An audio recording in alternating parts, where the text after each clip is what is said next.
اسی طریقے سے جمعہ چھوڑنے کے اوپر بھی سخت وعید ہے کہ جمعے کی نماز کو چھوڑ دینا، اس کے بارے میں آپ صلی اللہ علیہ وسلم نے سخت وعید بتائی ہے۔ صحیح مسلم کی روایت ہے جو ابو ہریرہ اور ابن عمر رضی اللہ عنہم سے روایت ہے، اور وہ کہتے ہیں کہ ہم نے نبی صلی اللہ علیہ وسلم کو منبر پر یہ فرماتے ہوئے سنا کہ لوگ جمعہ چھوڑنے سے باز آ جائیں ورنہ اللہ تعالیٰ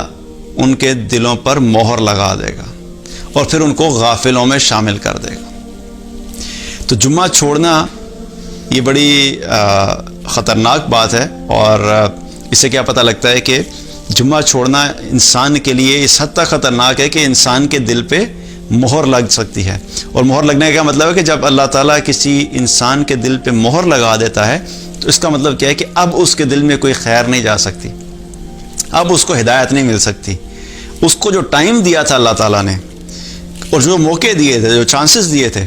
کہ وہ کسی طریقے سے اللہ کی ہدایت کی طرف آئے، کسی طریقے سے اللہ کے دین کی طرف آئے، اس میں وہ ان چانسز کو مس کرتا گیا۔ اور انہی مواقع میں سے ایک جمعے کا دن تو ہے۔ ویسے تو ہر روز 5 نمازیں فرض ہیں، لیکن جمعے کے دن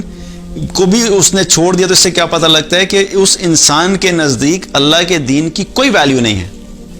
کہ جس کے نزدیک جمعے کی کوئی اہمیت نہیں ہے تو وہ باقی اعمال میں کیا اہمیت ہوگی اس کی۔ جو جمعے کی نماز کو اہمیت نہیں دیتا وہ باقی دنوں کی نماز کو بھی اہمیت نہیں دے گا، اور جو باقی دنوں کی نماز کو اہمیت نہیں دے گا اور نمازوں کو چھوڑتا چلا جائے گا تو کیا ہوگا؟ آہستہ آہستہ اس کا دل اللہ سے دور ہوتا چلا جائے گا۔ اور نماز چونکہ اللہ کی یاد دلاتی ہے، اور اگر نماز چھوڑیں گے تو اللہ کی یاد سے غافل ہوئے، جب اللہ کی یاد سے غافل ہوئے تو اللہ سے غافل ہو گئے، اللہ کے احکامات سے غافل ہو گئے، اللہ کے دین سے غافل ہو گئے، اور جو ہی اس غفلت میں پڑھتے پڑھتے انسان پیچھے چلا جاتا ہے تو الٹیمیٹلی ایک ایسا پوائنٹ آتا ہے جہاں پہ آ کے اللہ تعالیٰ اس کے دل پہ مہر لگا دیتا ہے، اور پھر اس کے لیے کسی قسم کی ہدایت کا کوئی راستہ نہیں ہوتا۔ تو یہ بڑی خطرناک بات ہے کہ ہمیں کیا کرنا ہے کہ باقی 5 نمازوں کا اہتمام تو کرنا ہی کرنا ہے، لیکن جمعے کے دن خاص طور پہ نماز کا اہتمام کرنا ہے۔ اور اکثر آپ دیکھیے کہ جمعے کے وقت آفیسز کے اندر،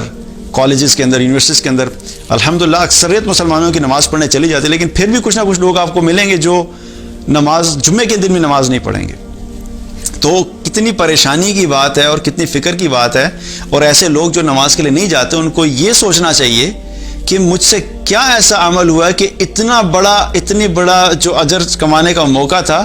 اللہ نے مجھے اس کی بھی توفیق نہیں دی، میں اس سے بھی محروم رہ گیا کہ باقی دنوں میں تو میں نہیں پڑھتا تھا نماز، لیکن جمعے کی نماز بھی میں نے چھوڑ دی۔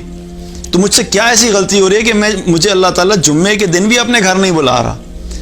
جو لوگ 5 وقت کی نماز پڑھتے ہیں تو اس کا کیا مطلب ہے کہ اللہ تعالیٰ ان لوگوں کو 5 وقت دن میں اپنے گھر میں بلاتا ہے۔ اس کا مطلب ہے کہ کوئی تو خاص بات ہے ان کے اندر کہ اللہ تعالیٰ 5 وقت اپنے گھر میں بلا رہا ہے۔ لیکن جس کو اللہ تعالیٰ جمعے کے دن بھی اپنے گھر نہیں بلا رہا، جمعے کے دن بھی اپنے گھر آنے کی توفیق نہیں دے رہا، تو آپ سوچئے کہ اس شخص کے لیے کتنی فکر کی بات ہے کہ مجھ سے کیا ایسا عمل ہوا ہے کہ میں ہفتے میں 1 دن بھی اللہ کے گھر نہیں جا پا رہا۔ تو یہ کیا ہے کہ اس چیز سے توبہ کرنی چاہیے۔ جو بھی لوگ جو ہے نماز چھوڑتے ہیں خاص طور پر جمعے کی، تو توبہ کی جائے اس پہ اور فکر کی جائے، کیونکہ یہ چیز انسان کے لیے